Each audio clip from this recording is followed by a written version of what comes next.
See, if you are preparing for CVT, PG, MCOM entrance examination, तो there are certain things that you have to keep in mind. कुछ ऐसी चीज़ें जो कि आपको अपनी प्रिपरेशन शुरू होने से पहले पता होनी चाहिए और उसी के हिसाब से आपको फिर अपनी प्रिपरेशन शुरू करनी चाहिए। आज के सेशन के अंदर मैं आपको कुछ चीज़ें बताने वाला हूँ जो कि आपको ध्यान में रखनी है। अगर आप लोग मेरे सुपर 35 बैच का पार्ट हो तो भी, और अगर आप लोग सिर्फ यूट्यूब से ही पढ़ना चाहते हो तो भी। तो प्रिपरेशन शुरू करने से पहले क्या कुछ चीज़ें ध्यान में रखनी चाहिए वो मैं आज इस सेशन के अंदर बताने वाला हूँ। Hey guys, this is Hrithik and I welcome you to my YouTube channel.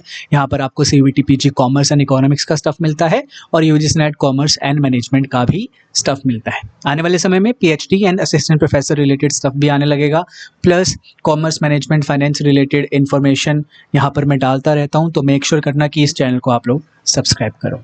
Without any delay let's get started और समझते हैं कि सुपर 35 बैच में आप आगे कैसे बढ़ेंगे, जो कि डेडिकेटेडली है for CUET, PG, MCom entrance examination 2027, और आपको कैसे अपनी प्रिपरेशन करनी चाहिए अच्छे से। नाउ सी, अगर आप लोग मेरे सुपर 35 बैच का पार्ट हैं या आना चाहते हो उस बैच के अंदर, तो मेक श्योर करना कि ये चीज़ आप पहले ही करो। क्या? सिलेबस का प्रिंट आउट निकलवा लो। अभी के लिए we are currently following syllabus of 2026। वैसे तो जनरली चेंज इतना नहीं होता है सिलेबस, बट स्टिल अगर कुछ माइनर चेंजेस हमें देखने को मिलते हैं फॉर 2027 आपको बता दिया जाएगा। For that please subscribe to the channel. ठीक है, सबसे पहला काम सिलेबस का प्रिंट आउट निकलवा लो। ठीक है, मतलब हो सके तो प्रिंट आउट निकलवा लेना, अदरवाइज तुम्हें पता होना चाहिए कि भाई सिलेबस के अंदर क्या कुछ चीज़ें हैं। तो पहला काम ये है, और उसके ऊपर नज़र मारना अच्छे से, ये देखना कि कितनी यूनिट्स हैं और क्या क्या नाम है उन यूनिट्स का, और कौन कौन सी यूनिट ऐसी है जो हमें आती है, जो नहीं आती है, ये पता लगा लो, एनालिसिस कर लो। उसके बाद सबसे इंपॉर्टेंट चीज़ होती है पीवाईक्यू को देखना। अभी मैं आज आपको कुछ पीवाईक्यूज देने वाला हूँ। एक टेस्ट होगा तुम्हारा। मुझे पता है तुम लोगों ने अभी अपनी प्रिपरेशन करना शुरू नहीं किया है, या फिर अभी तुम इनिशियल स्टेज पर हो। अभी के लिए बिना किसी एक्सपेक्टेशन के 10 पीवाईक्यू आने वाले हैं, उसे अटेम्प्ट करना और एक बारी ये देखना कि कहाँ पर आप लोग स्टैंड कर रहे हो। प्लस में ये पीवाईक्यू सीवीटी, पीजी, एमकॉम के ही हैं। ठीक है, 2026 का है, 2025 का है, 2024 के हैं। तो आपको यहाँ पे कुछ आइडिया मिलने वाला है कि पीवाईक्यू कैसे आ रहे हैं, कैसे क्वेश्चन फ्रेम हो रहे हैं, और क्या हम उसे अटेम्प्ट कर पा रहे हैं अभी के लिए या नहीं कर पा रहे हैं। और ऐसे एमसीक्यूज को करने के लिए हमें कितना नॉलेज गेन करना पड़ेगा, how we have to tackle these kind of questions, ये हमें यहाँ से पता चलने वाला है थोड़ा सा। ठीक है, तो आज के सेशन के अंदर मैं आपको पीवाईक्यू थोड़े से करवाने वाला हूँ। 10 पीवाईक्यू मैं आप लोगों के लिए लेकर आया हूँ, ताकि आपको एक अंदाज़ा हो जाए कि आज के समय पे जहाँ पर हमने अभी अपनी प्रिपरेशन शुरू नहीं करी है, हम कहाँ पर खड़े हैं। ठीक है, तो पीवाईक्यू को दिखाऊंगा मैं, लेकिन आपका टास्क क्या है? सिलेबस का प्रिंट आउट निकलवाना, अपने पास रखना भाई, चिपका लो कहीं पर स्टडी टेबल पर या जहाँ पर भी तुम पढ़ते हो। सेकेंडली, पीवाईक्यू का एनालिसिस करना। इस सेशन के बाद तुम्हारा जो काम होगा वो क्या होगा अभी बताने वाला हूँ। अभी मान के चलो जून चल रहा है, जून 2026। मैं ये वीडियो जून 2026 में बना रहा हूँ मैं इस इनिशियल स्टेज के अंदर, और मेरा जो सुपर 35 बैच है उसका इनिशियल फेज चालू हो चुका है, आज से चालू हो रहा है, ये ध्यान रखना। ये पार्ट है तुम्हारे सुपर 35 बैच का, ये पहली क्लास है, ये समझ लो, जहाँ पे तुम्हें ये चीज़ें मैं बता रहा हूँ इनको तुम्हें फॉलो करना है। ठीक है, सबसे पहली चीज़ सिलेबस का प्रिंट आउट निकलवा लो। अभी जो मैं पीवाईक्यू देने वाला हूँ 10 पीवाईक्यू, उसे अटेम्प्ट करो मेरे साथ side by side. Secondly, PYQ का एनालिसिस आपको करना है, ये खुद से ही करना पड़ेगा एक बारी के लिए। आप जितना खुद को समझते हो उसी के हिसाब से आप देख पाओगे कि भाई मैं कहाँ पर लाए कर रहा हूँ या कर रही हूँ। पीवाईक्यू ऐसे ऐसे आ रहे हैं यार भाई, ये तो मेरे बस की नहीं है। Getting my point? तो कहाँ पर आप लोग अभी स्टैंड कर रहे हो, इसके लिए ये सेकंड वाला चीज़ होने वाला है। यानी कि इस लेक्चर के बाद आप लोग क्या करने वाले हो, आप जाने वाले हो और पीवाईक्यू को एनालिसिस करने वाले हो। सर पीवाईक्यू तो हमारे पास है नहीं। मेरे टेलीग्राम चैनल पे जाओ, वहाँ पे फाइल्स सेक्शन में जाना और वहाँ पे ढूंढना पीवाईक्यूज को। सारे तो मे बी पढ़े ना हो, बट स्टिल कुछ कुछ पढ़े हो सकते हैं वहाँ पे 2022, 23, 24 वगैरह के। तो एक बार जाके एनालिसिस करना पीवाईक्यूज का। मोस्ट इंपॉर्टेंट होता है पीवाईक्यू को देखना। तो एक बार पहले ही देखो, before starting your journey, before starting your preparation, you have to analyse the PYQs. काफ़ी बच्चे यहीं पर ही मात खा जाते हैं, क्योंकि वो बाद में जाके पीवाईक्यू को एनालिसिस करते हैं। हम पढ़ तो लेते हैं सब कुछ, सिलेबस कवर कर लिया, लेकिन भाई पीवाईक्यू को करना ही नहीं आ रहा, एप्लीकेशन ही नहीं करना आ रहा नॉलेज का जो हमने गेन किया है। Getting my point? तो सबसे पहले यही पता लगा लो कि भाई जो हम गेन करेंगे ना, उसे हमें कैसे उतारना है। उन्हें हमें ऐसे इन क्वेश्चंस के लिए उतारना है, भाई ये क्वेश्चंस आ रहे हैं और ऐसे अटेम्प्ट होंगे ये, तो वो पीवाईक्यू एनालिसिस से ही हो पाएगा। ये दूसरी चीज़ें तो तुम्हें करनी है। मेरे साथ अभी 10 पीवाईक्यू को अटेम्प्ट करोगे, लेकिन इस सेशन के बाद एनालिसिस करोगे पीवाईक्यू का बैठ कर आराम से। ठीक है। नो डाउट मैं तुम्हें PYQ सॉल्व करवाऊंगा अगर तुम सुपर 35 बैच का पार्ट हो तो। सुपर 35 बैच के बारे में नहीं पता है, बताऊंगा, या फिर मेरी प्लेलिस्ट को फॉलो कर लो। प्लेलिस्ट और कोर्स वाले सेक्शन में तुम्हें एक प्लेलिस्ट मिलेगी या कोर्स मिलेगा। किस नाम से होगा? CUET PG MCOM 2027 के नाम से होगा। वो तुम्हें प्लेलिस्ट को फॉलो करना है 2027 के लिए। Getting my point? नाउ इसके बाद हम करेंगे हमारा इनिशियल फेज शुरू। जो सुपर 35 बैच का पार्ट है, इनिशियल फेज शुरू हो जाएगा, यानी कि जून 2025 के अंदर। अब काफ़ी बच्चे ऐसे भी होंगे जो ये पर्टिकुलर बैच या ये पर्टिकुलर वीडियो अगस्त में देख रहे हैं, सितंबर में देख रहे हैं, कोई बात नहीं, बस you have to keep up the pace. अब थोड़ा सा आपको थोड़ा जल्दी करना पड़ेगा। जून में ही लगा के चलो सुपर 35 बैच शुरू हो चुका है मेरा, तो आप उसका पार्ट नहीं भी हो ना, अगर बाद में बने हो तो आप थोड़ा सा जल्दी खींचो चीज़ों को, थोड़ा स्पीड में करो। तो मेरा जो इनिशियल फेज़ है सुपर 35 बैच का, वो जून 2026 से ही शुरू हो रहा है, जहाँ पर मैं कुछ 2 यूनिट को कोशिश करूँगा कवर करवाने की, ठीक है। प्लस मैं तुम्हें और ज़्यादा अवेयर बनाने की इस पर्टिकुलर एग्ज़ाम से रिगार्डिंग, ठीक है। तो इनिशियल फेज़ मेरा यहाँ पर शुरू होगा। अभी मैं पूरा वो नहीं लेकर आया, एक प्लानर नहीं मैं तुम्हें दे रहा हूँ, क्योंकि फिर हेक्टिक हो जाता है कि भाई इस दिन ये होगा उस दिन वो होगा। अभी के लिए नहीं दे रहा हूँ। जून थोड़ा सा ईजी वे में रखेंगे अपन लोग, फिर जुलाई से प्रॉपरली आगे बढ़ेंगे, ठीक है। बट ऐसा नहीं है कि जून में सिलेबस कवर नहीं होगा। सुपर 35 में अगर तुम हो तो सिलेबस कवर होगा। Getting my point? तो इसको मैं यूट्यूब के ऊपर ही लेकर आऊँगा, तो वो कोई सिनेरियो नहीं है। जो बच्चे उन्हें सुपर 35 ज्वाइन नहीं कर रखा, उनके लिए ये बेटर अपॉर्चुनिटी है। उन्हें ये पता लग जाएगा कि भाई यहाँ से पढ़ना है या नहीं पढ़ना है, ठीक है, बैच में रजिस्टर होना है या नहीं होना है। तो ये चीज़ इनिशियल फेज जो है वो यूट्यूब के ऊपर ही चलेगा, ध्यान रखना। नाउ PYQs करते हैं कुछ जल्दी से, ताकि थोड़ा सा एक आइडिया लग जाए कि क्या सिनेरियो है यार, कैसे हमारे पास आते हैं क्वेश्चंस। इन क्वेश्चंस को करने से पहले मैं बैच के बारे में तुम्हें बता देता हूँ, ठीक है। बैच देख लो पहले, ये सुपर 35 बैच है भाई मेरा। इसके अंदर आपको सिलेबस कवरेज मिलेगा, रिकॉर्डेड सेशंस मिलेंगे, मेजॉरिटी लाइव सेशंस भी होंगे जहाँ पर हम PYQs को एनालाइज कर रहे होंगे, या फिर लेक्चर्स भी मैं ले रहा हूँगा, तो वो भी चीज़ें होने वाली हैं। PYQ करेंगे अपन लोग 23, 24, 25, 26 के। तुम्हें ई बुक मिलेगी मेरी, PDF जिसे बोलते हैं, ई बुक मिलेगी, उससे तुम थोरोली पढ़ सकते हो, प्रॉपर एक्सप्लेनेशन वहाँ पे मिलेगी, ठीक है। और साइड बाय साइड हम खुद आमने सामने आके PYQs को करने वाले हैं। यूनिट वाइज MCQ मिलेगा, यानी कि जो भी यूनिट हम जब भी कवर कर लेंगे, मैं तुम्हें उस पर्टिकुलर यूनिट की MCQ देने वाला हूँ, मजे से अटेम्प्ट करना। वीकली टेस्ट मिलेंगे, यानी कि जो भी हम यूनिट को कवर कर रहे हैं ना, अभी मान के चलो मैंने माइक्रो मैक्रो शुरू कर दी, तो तुम्हें माइक्रो मैक्रो के वीकली टेस्ट मिलेंगे। जो टॉपिक हम करते जा रहे हैं उसके वीकली टेस्ट मिलते जाएंगे, जिससे एक पता लग जाएगा हमें कि हम हमारी नॉलेज को कैसे अप्लाई कर पा रहे हैं। हर वीक, मतलब जुलाई के बाद से हर वीक में एक दिन हम ऐसा दिन रखेंगे जिस दिन हम गूगल मीट या एक जूम का लाइव सेशन लेकर आए, जहाँ पर थोड़ा सा बातचीत करें, डाउट सॉल्विंग करें और डिस्कशन वगैरह हम लोग करें, ठीक है। सेकेंडली, लास्ट में जाके हम लोग फुल फ्लेज्ड मॉक टेस्ट लगाएंगे, जब हमारा सिलेबस वगैरह कवर हो जाएगा। ये दिसंबर के बाद ही आएगा, ठीक है। और आपका एक व्हाट्सएप ग्रुप बनेगा, एक टेलीग्राम ग्रुप बनेगा, मटेरियल वगैरह शेयर होने के लिए और बातचीत वगैरह करने के लिए, ठीक है। तो ये आपको बेनिफिट्स मिलेंगे सुपर 35 बैच के। एक और बेनिफिट था जो मैं यहाँ पर बताना भूल गया, जो कि है जामिया मिलिया इस्लामिया वाली जो यूनिवर्सिटी है, JMI, ये जो है उसका एंट्रेंस होता है अलग से MCOM का, तो इसके PYQs को भी हम लोग यहाँ पर डिस्कस करेंगे, ताकि हमारा जो ये एक काइंड ऑफ बैकअप है, इसके लिए भी हम रेडी रहें। तो इसकी जो रजिस्ट्रेशन है वो 30 जून तक चल रही है भाई, लिमिटेड सीट होने वाली है, ठीक है। First come first serve basis होगा, तो 30 जून तक इसका लास्ट डेट है। वो मैं देखूंगा कि अगर एक्सटेंड होगी तो देखा जाएगा, अगर ज़्यादा डिमांड रहेगी तो देखते हैं। अर्ली बर्ड ऑफर सिर्फ 15 जून तक ही है, ध्यान रखना। 15 जून तक जिसने मुझसे कॉन्टैक्ट कर लिया मेरे व्हाट्सएप नंबर पे, टेलीग्राम चैनल पे, आप लोगों के लिए इतने का पड़ेगा ये पर्टिकुलर बैच। अदरवाइज आप लोगों के लिए फिर ये वाला रहने वाला है। जो बच्चे इंस्टॉलमेंट में पे करना चाहते हैं 2 बारी, उन लोगों के लिए यही वाला अमाउंट पड़ने वाला है, ठीक है। बाकी ज़्यादा जानकारी के लिए टेलीग्राम चैनल मेरा ज्वाइन करो, वहाँ पे टर्म्स एंड कंडीशन वगैरह पड़ी है, जल्दी से जाके उन्हें चेकआउट करो। नाउ इतना जल्दी मैंने सारी इन्फॉर्मेशन दे दी है, अब चलते हैं PYQs के ऊपर, और अब इत्मीनान से PYQs को अटेंड करते हैं। मुझे पता है मेरी स्पीड थोड़ी सी ज़्यादा थी, क्योंकि ये सिर्फ इन्फॉर्मेशन दे रहा था अभी मैं, ठीक है। अब मेन चीज़ आती है, यहाँ पर मैं अपनी स्पीड स्लो करूँगा और अब आराम से पढ़ते हैं, ठीक है। जो बच्चे इंटरेस्टेड हैं बैच लेने के लिए, तो मुझसे ज़रूर कॉन्टैक्ट करो और जल्दी से पार्ट बनो बैच का, ठीक है, ताकि हम प्रॉपरली आगे बढ़ सकें। Now let's go. पहला क्वेश्चन देखो क्या है, ये भी PYQ है, सारे PYQ होंगे आज। देखो, cyclic variation in time series क्या होता है, बेसिकली आपसे ये पूछा है, ठीक है।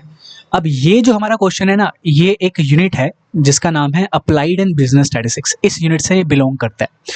हमारे सीयूईटी पीजी के अंदर, एमकॉम के अंदर टाइम सीरीज एक ऐसा टॉपिक है जहाँ से सवाल बनते ही बनते हैं। हार्ड लेवल के बन सकते हैं, मॉडरेट लेवल के बन सकते हैं, ईजी लेवल के बन सकते हैं, and this particular question is of easy level. और अगर तुमसे ये भी नहीं हो रहा है, दैट मीन्स ज़रूरत है पढ़ने की। तो बैच ज्वाइन करो भाई और अच्छे से पढ़ो मेरे साथ, ठीक है। Anyways, cyclic variation in time series क्या है? साइक्लिक वेरिएशन बेसिकली डिपिक्ट करता है किसको? बिजनेस साइकिल को। और ये business cycle with in 1 year नहीं होती है, थ्रू आउट मैनी ईयर्स होती है ना। जैसे कि ये जो सेशन है या सेक्शन है, ये एक्सपेंशन का हमारा एक पार्ट है, एक टाइम पीरियड है जहां पर बूम हो रहा है, फिर हम पीक पे पहुंच चुके हैं, फिर रिसेशन आएगा, फिर हम बिल्कुल ट्रफ पे पहुंच जाएंगे, इसे ट्रफ बोला जाता है, फिर अगेन रिकवरी होती है, अगेन पीक पर पहुंच जाएंगे, ऐसे करके चलता रहता है थ्रू आउट मैनी ईयर्स। और ये रिकरिंग नेचर का होता है, तो ये अप एंड डाउन्स है। It exists due to ups and downs recurring after a period from time to time, but they may not be uniformly periodic. कहने का मतलब यहाँ पर यह है कि ये यूनिफॉर्मली पीरियोडिक नहीं होता है, या हो भी सकता है, नहीं भी हो सकता है। कहने का मतलब ये है कि एक्सपेंशन पीरियड क्या पता लंबे समय तक चले, रिसेशन पीरियड क्या पता कम समय तक चले या ज़्यादा समय तक चले, तो यूनिफॉर्मली पीरियोडिक नहीं होता। ये एक्चुअली में साइक्लिक वेरिएशन को बता रहा है। First option is the right option. बाकी तुम पढ़ के देख लो, साइक्लिक वेरिएशन इन नीचे वाले तीनों में से कुछ भी नहीं है। डन हुआ। इसको और अच्छे से मैं एक्सप्लेन करता, लेकिन यहाँ पे मेरा मोटिव एक्सप्लेन करना नहीं है बहुत अच्छे से, बस तुम्हें रूबरू करवाना है कि भाई तुम कहाँ पर अभी स्टैंड कर रहे हो, ठीक है। अगर तुम मुझसे पढ़ रहे हो ना, तो मेरे हर एक वीडियो को तुम्हें देखना है भाई, एक सिंसियर कैंडिडेट बन के। मुझे नहीं पता है जो 2x वाले बच्चे होते हैं, मुझे उनसे कोई लेना देना नहीं है, मुझे तुमसे लेना देना है, मुझे तुझसे लेना देना है, जो जेन्युइनली पढ़ना चाह रहा है। Getting my point? तो जो मैं बोलता जा रहा हूँ बस वो फॉलो कर और अच्छे से पढ़ता जा, ठीक है। Let's go. Second question, which of the following statement is incorrect? Incorrect बताना है अपने को। और टॉपिक का नाम कौन सा आ गया भाई? इनडिफरेंस कर्व आ गया हमारे पास। एक सबसे पहली यूनिट आती है अपनी माइक्रो इकोनॉमिक्स। माइक्रो इकोनॉमिक्स से अगेन मैं बोल सकता हूँ कि मुश्किल क्वेश्चन आ सकते हैं, इजी क्वेश्चन आ सकते हैं, मॉडरेट क्वेश्चन आ सकते हैं, लेकिन ज़्यादातर इजी के साइड पर ही देखने को मिलते हैं। और कभी कभार तो इतने इजी आ जाते हैं कि बच्चे वो छोड़ कर ही जाते हैं, पढ़ के नहीं जाते हैं, फिर उन्हें दुख होता है यार कि काश पढ़ लिया होता। तो हम डीप डाउन चीज़ें पढ़ने वाले हैं, बिल्कुल स्टार्टिंग से चीज़ें पढ़ने वाले हैं। मैं तुम्हें इकोनॉमिक्स क्या होती है, मैं तुम्हें माइक्रो इकोनॉमिक्स क्या होती है ये भी बताऊंगा। मुझे पता है ये बच्चों वाली चीज़ तुम्हें लग रही होगी, लेकिन कभी कभार यहाँ से भी क्वेश्चन आ जाते हैं। ट्रस्ट मी भाई, मैंने यूजीसी नेट भी दिया जो एनटीए कंडक्ट करवाती है, मैंने सीयूईटी पीजी भी दे रखे। सीयूईटी पीजी तो नहीं दिया था, डीयूईटी पीजी दिया था। सीयूईटी पीजी दिलवा रखे हैं बच्चों, तो मुझे पता है कि मैं क्या बोल रहा हूँ। तो मैंने अभी जो तुम्हें बोला कि micro economics versus macro economics, ये छोटा सा टॉपिक है, इसकी अंडरस्टैंडिंग से भी क्वेश्चन आ जाते हैं कि मुझे ये बताओ कि इनमें से जो 4 ऑप्शन तुम्हें दे दिए कि कौन सा माइक्रो इकोनॉमिकल वेरिएबल है, तो तुम्हें ऑप्शन दे दिए जाएंगे 1 2 3, 1 2 2 3 4, तो कंसेप्चुअल अंडरस्टैंडिंग लगेगी। Getting my point? अब इसका आंसर क्या होगा? इनडिफरेंस कर्व का गलत अपने को बताना है, इनकरेक्ट स्टेटमेंट कौन सी है। Indifference curve convex to the origin होते हैं, रीजन इसका होता है DMRS, diminishing marginal rate of substitution. Deep down नहीं जाऊंगा, बहुत अच्छे से बाद में करवाऊंगा। स्लोपिंग डाउनवर्ड, ये जो है ना, या नेगेटिवली स्लोप्ड जिसे बोलते हैं, वो क्या होता है? Downward sloping. कहने का मतलब है एक को बढ़ाने के लिए दूसरे को घटाना पड़ता है भाई, ये होता है डाउनवर्ड स्लोपिंग का मीनिंग। यहाँ बिल्कुल सही है, करेक्ट है, तो लेकिन हमें इनकरेक्ट वाला बताना है। इनडिफरेंस कर्व इंटरसेक्ट करता है ईच अदर को? बिल्कुल भी नहीं। अब मान के चलो ये एक इनडिफरेंस कर्व है और ये एक और इनडिफरेंस कर्व आ गया, बिल्कुल भी यहाँ पर क्या नहीं कर सकते? इंटरसेक्ट नहीं कर सकते, ना ही टच कर सकते हैं। उसका मीनिंग डिफरेंट हो जाएगा। अभी अगेन मैं बोल रहा हूँ कि एक्सप्लेनेशन में नहीं जा रहा हूँ। तो ये हमारी इनकरेक्ट स्टेटमेंट है। Getting my point? नेक्स्ट देखो, अब मैं तुम्हें ये दिखा रहा हूँ कि किस लेवल के किस टाइप के क्वेश्चन आ रहे हैं। हालांकि मैंने यहाँ पे सभी यूनिट के क्वेश्चन नहीं रखे हैं, 10 क्वेश्चन रखे हैं, 10 PYQ रखे हैं, जो तुम्हें एक बारी के लिए अंदाजा दे देंगे कि भाई किस लेवल के क्वेश्चन आ सकते हैं। हालांकि इससे ऊपर लेवल के ही आएंगे, ये ध्यान रखना आने वाले समय में। क्यों? क्योंकि हर साल कंपटीशन का लेवल बढ़ता है, जो पढ़ाते हैं उनका लेवल बढ़ता है, जैसे कि मैं हो गया भाई।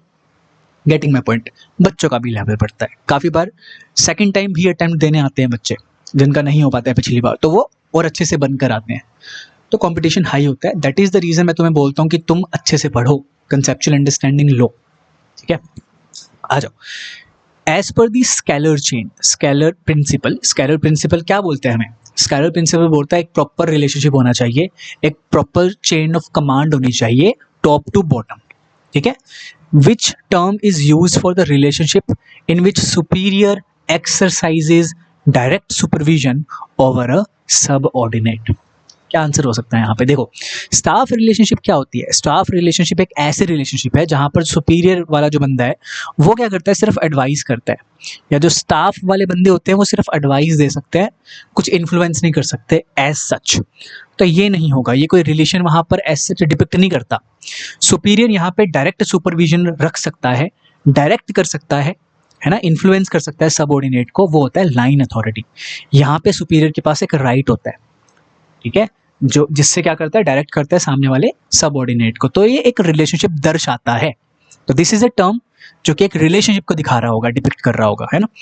नेक्स्ट देखो आप, बैंकिंग से एक क्वेश्चन है, कमर्शियल बैंक दे दिया, आरआरबी दे रखा है, कोऑपरेटिव बैंक, डेवलपमेंट बैंक। अगर तुम्हें इसके बारे में अंडरस्टैंडिंग नहीं है तो तुम आंसर नहीं कर पाओगे इसका।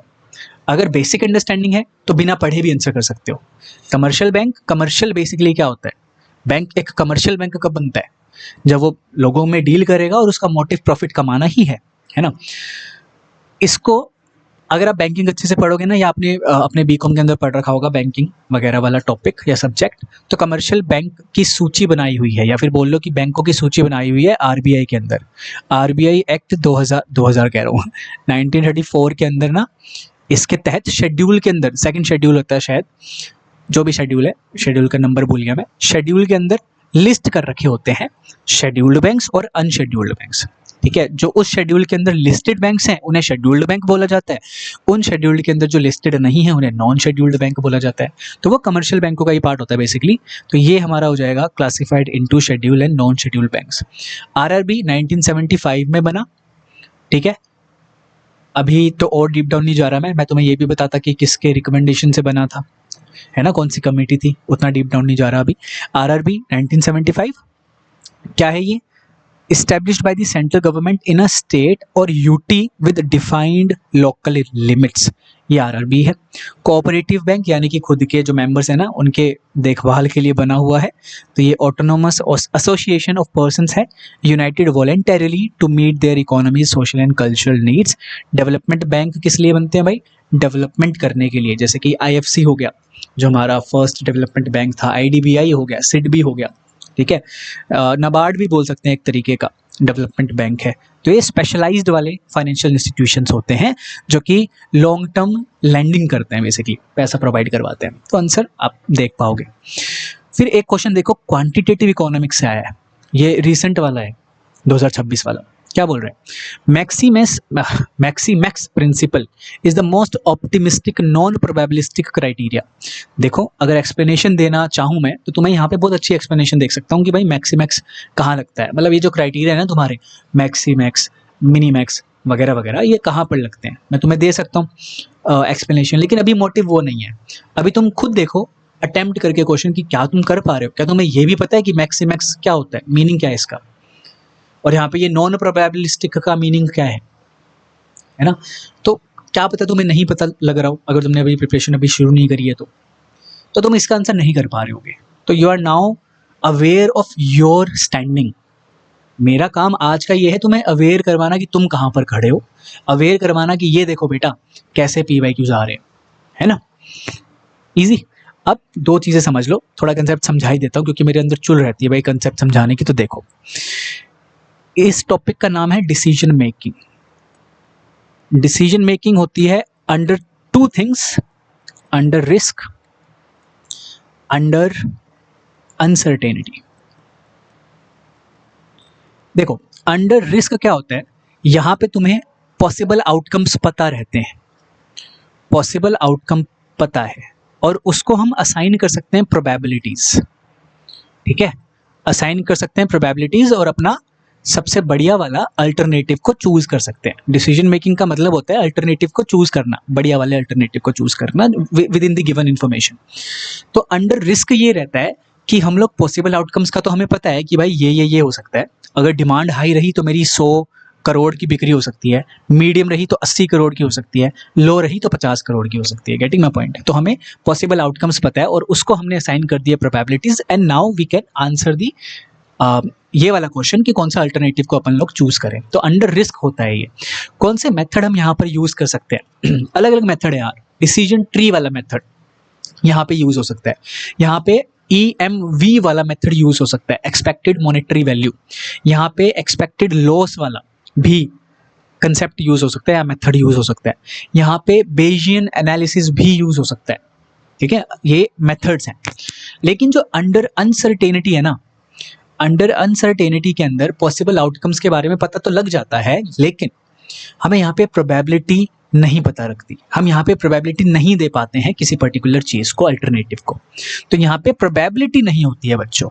ठीक है, प्रोबेबिलिटी का कोई रोल नहीं होता, यहाँ पे हम दे नहीं पाते हैं प्रोबेबिलिटी। तो यहाँ पे कौन से कंसेप्ट्स लगते हैं, कौन से मेथड लगते हैं? फिर यहाँ पे ये वाले लगते हैं, मैक्सीमैक्स हो गया, लैपलेस हो गया, और एक एच से था नाम, मुझे प्रोनाउंस करना नहीं आ रहा अभी, तो वो हो गया, हुर्विज ऐसे कुछ था, और फिर आपका मिनीमैक्स हो गया। तो ये सारे प्रिंसिपल्स फिर यहाँ पर लगते हैं अंडर अनसर्टेनिटी। हद तक मतलब डिसीजन मेकिंग का जो पूरा था ना, एक हद तक मैंने 30% तुम्हारा यहीं पर ही कवर करवा दिया। अच्छे से तो बैच के अंदर कवर हो ही जाएगा, तो उसकी टेंशन मत लेना। अभी के लिए इसको छोड़ो नहीं, मतलब करवा ही देता हूँ। तो मैक्सीमैक्स एक ऐसा प्रिंसिपल है जो मोस्ट ऑप्टिमिस्टिक है। बिल्कुल सही बात बोल रहा है। मोस्ट ऑप्टिमिस्टिक का मतलब ये है कि जो बिल्कुल मैक्सिमम देखता हो। तो ये क्या बोल रहा है? मैक्सिमम ऑफ मैक्सिमम, मैक्सिमम का भी मैक्सिमम देखो, लेकर चलो। और ये एक नॉन प्रोबेबिलिस्टिक क्राइटेरिया है। एब्सोल्युटली भाई, क्योंकि ये अनसर्टेनिटी के अंदर लग रहा है ना। अनसर्टेनिटी के अंदर we are not going to assign any probability, तो ये नॉन प्रोबेबिलिस्टिक क्राइटेरिया बन जाता है। इजी, तो ये ठीक है। रीजन क्या बोल रहा है? रीजन भी ठीक बोल रहा है कि भाई इसके अंदर ना डिसीजन मेकर क्या करता है, मैक्सिमम पे ऑफ को चूज करता है। ठीक है, मैक्सिमम ऑफ एवरी मैक्सिमम समझ लो, हाईएस्ट वैल्यू को चूज करेगा। तो ये भी सही ही बोल रहा है, तो इसका आंसर फर्स्ट होगा। ठीक है, वैसे 2026 के अंदर मोस्टली आंसर फर्स्ट ही रहा है ऐसे क्वेश्चंस का, असर्शन रीजनिंग का। हाँ, मैं ये भी तुम्हें बता दूं कि assertion reasoning, statement based, match the following, chronological orders, ये क्वेश्चंस आज के समय पे आने वाले हैं, आए हैं 2026 में, और अब यही क्वेश्चन आने लगेंगे आगे चल के। प्लस में ऐसे क्वेश्चन भी आएंगे, जैसे मैं HPSC देने गया था, असिस्टेंट प्रोफेसर का एग्जाम, उसमें प्रीलिम्स इतना बढ़िया वाला सेट किया गया था ना भाई, इतना कंफ्यूजिंग, इतना बढ़िया मुझे लगा। उसमें ऑप्शन ऐसे थे कि भाई इनमें से बताओ कितनी स्टेटमेंट सही है। तो वहाँ पे था ऑप्शन के अंदर only 2 statements are correct, only 3 statements are correct, only 1 statements are correct, है ना। Getting my point? ये नहीं पूछा कि कौन सी सही है, ये पूछा कितनी सही है। तो बहुत अलग तरीके से सेट किया गया था भाई पेपर। आने वाले समय में थोड़ा मुश्किल होने वाला है। एक ये क्वेश्चन देख लो, इंश्योरेंस का है। कह रहा है भाई कि एक बंदे ने 2 लाइफ इंश्योरेंस पॉलिसीज ली हैं, एक लिए इस वाली कंपनी से, एक लिए इस वाली कंपनी से। XYZ कंपनी से 20 लाख की ली है, WXY कंपनी से 30 लाख की ली है। ही मेट एन एक्सीडेंट और हॉस्पिटल में एडमिट हो गया, अनफॉर्चुनेटली चल बसा। The legal representatives of the insured are entitled to get. अब जो लीगल रिप्रेजेंटेटिव था उसको कितने रुपए मिलेंगे, ये सवाल है। काफी बच्चों ने इसका गलत आंसर किया, मोस्ट ऑफ द बच्चों ने गलत आंसर किया था, है ना। यहाँ पे तुम लॉजिकली सोचो जरा, लाइफ इंश्योरेंस पॉलिसी तुमने अलग अलग कंपनियों से ली है, 20 लाख की इससे ले ली, 30 लाख की इससे ले ली। तुम तो इंश्योरेंस प्रीमियम भर रहे थे ना, सब कुछ कर रहे थे तुम। और ये लाइफ इंश्योरेंस है, ये ध्यान रखना। हो जाती है इस बंदे की, चल बसता है ये। तो अब जो इंश्योर्ड होगा, क्या उससे सिर्फ मान के चलो 20 लाख रुपए ही मिलेंगे एक कंपनी से, या एक कंपनी से सिर्फ 30 लाख रुपए ही मिलेंगे, वो 20 लाख नहीं देगी क्या? ऐसा नहीं है, दोनों को अपनी ऑब्लिगेशन पूरी करनी पड़ेगी। वहां से भी 20 लाख आएंगे, यहाँ से भी 30 लाख आएंगे, क्योंकि लाइफ इंश्योरेंस के केस के अंदर कंट्रीब्यूशन का कोई कंसेप्ट नहीं लगता है, कंट्रीब्यूशन का प्रिंसिपल नहीं लगता है। प्रिंसिपल होते हैं बहुत सारे इंश्योरेंस के, मोस्ट इंपॉर्टेंट है तुम्हारा ये कंसेप्ट, तुम्हारा ये टॉपिक, इंश्योरेंस के प्रिंसिपल को कवर करना। करेंगे अपन लोग, टेंशन नहीं लेनी है। नेक्स्ट देखो, क्वांटिटेटिव इकोनॉमिक्स का है, तुमसे पूछा है प्राइस इलास्टिसिटी ऑफ डिमांड निकाल दो जरा। डिमांड कर्व दे रखा है ऑफ अ प्रोडक्ट, क्वांटिटी तुम्हें ये दे रखी है, प्राइस P बताया हुआ है कि भाई P से प्राइस है, और प्राइस ऑफ द प्रोडक्ट 15 है। ठीक है, प्राइस बढ़ चुका है, 20 हो चुका है, तो निकालो जरा इलास्टिसिटी ऑफ डिमांड। देखने में बड़ा टेढ़ा लगेगा, लेकिन बिल्कुल भी टेढ़ा नहीं है। PQ प्राइस पहले कितना था, 15 था, इस 15 को इसके अंदर पुट करो, तुम्हारे पास क्वांटिटी कितनी निकल कर आ जाएगी, 300, फिर 20 हो गया, 20 हो गया, इसको यहाँ पर पुट करो, क्वांटिटी निकल कर आ जाएगी 100। ये ही चाहिए रहता है। तुम्हें फॉर्मूला पता होना चाहिए, बाहर माइनस का sign, initial price divide by initial quantity into में change in quantity divide by change in price. ये तुम्हें यहाँ से अवेलेबल हो जाएगा, आंसर तुम्हारे पास आएगा सेकंड, ये फोर्थ ऑप्शन। ठीक है, तो ऐसे क्वेश्चन तुम तब कर पाओगे एग्जामिनेशन हॉल के अंदर जब तुम काम रहोगे, जब तुमने प्लेंटीफुल क्वेश्चंस कर रखे हो, बहुत सारे क्वेश्चन कर रखे हो, टिप्स पे हो, कंसेप्ट्स, तुम्हारा दिमाग अब उस लेवल का हो चुका है कि भाई एक क्वेश्चन आ गया क्वांटिटेटिव इकोनॉमिक्स का, एक क्वेश्चन आ गया बिजनेस मैथ से, एक क्वेश्चन आ गया इंश्योरेंस से, मेरा दिमाग मस्त तरीके से चला सकता हूँ या सकती हूँ। मैं अब क्वांट का क्वेश्चन कर रहा हूँ, सेकंड क्वेश्चन मेरा बिजनेस मैथ्स का आ गया, हाँ भाई मैं ये भी कर सकता हूँ, गेटिंग माय पॉइंट। तो कितनी तेजी से तुम अपना दिमाग चला सकते हो पीओए एमसीक्यूज को सॉल्व करने के लिए इन दी एग्जामिनेशन हॉल, ये मैटर करता है। और इसी के लिए तुम्हें कंडीशन होना पड़ेगा, और वो कंडीशनिंग मैं करवा रहा हूँ, मैं करवाऊंगा एमसीक्यूज को प्रैक्टिस करवा के। This is the main goal. ठीक है, अब और नहीं करवा रहा, इतना ज़्यादा हो चुका है, मतलब बहुत हो चुका है ये सब। कहने का पॉइंट आज की इस वीडियो का तुम्हें समझ में आ गया कि क्या था। ठीक है, तो अगर तुम्हें बैच ज्वाइन करना है, जल्द से जल्द बैच ज्वाइन कर लेना, लिमिटेड सीट है भाई, ये 35 डिपिक्ट नंबर ऑफ कैंडिडेट्स ही कर रहा है। ठीक है, तो जल्द से जल्द कर लेना, और प्लीज़ मुझे ये मत बोलना कि रिड्यूस कर देना अमाउंट को, ये रिड्यूस नहीं होगा, because this is bare minimum. तुम अगर कहीं और से भी पढ़ना चाहो दैट इज़ योर कॉल, लेकिन जो मैं यहाँ पे तुम्हें प्रोवाइड करवा रहा हूँ it is of best quality, जितना मुझे लगता है, जितना मेरा ओपिनियन है। ठीक है, बाकी तुम जितने भी फीडबैक वगैरह है मेरे चैनल पे देख लो, टेलीग्राम चैनल पे देख लो, लिंक्डइन पे देख लो, हर जगह अवेलेबल होंगे। प्लस में तुम्हारे सीनियर से भी पूछ लेना, जो अगर डीयू से पढ़ रहे हैं तो वो तुम्हें क्या बताएंगे, उन्हीं का चल के बेसिकली उन्हीं का सोच कर उन्हीं से बात करके देख लेना भाई। ठीक है, और तब इस बैच के अंदर ज़रूर आना।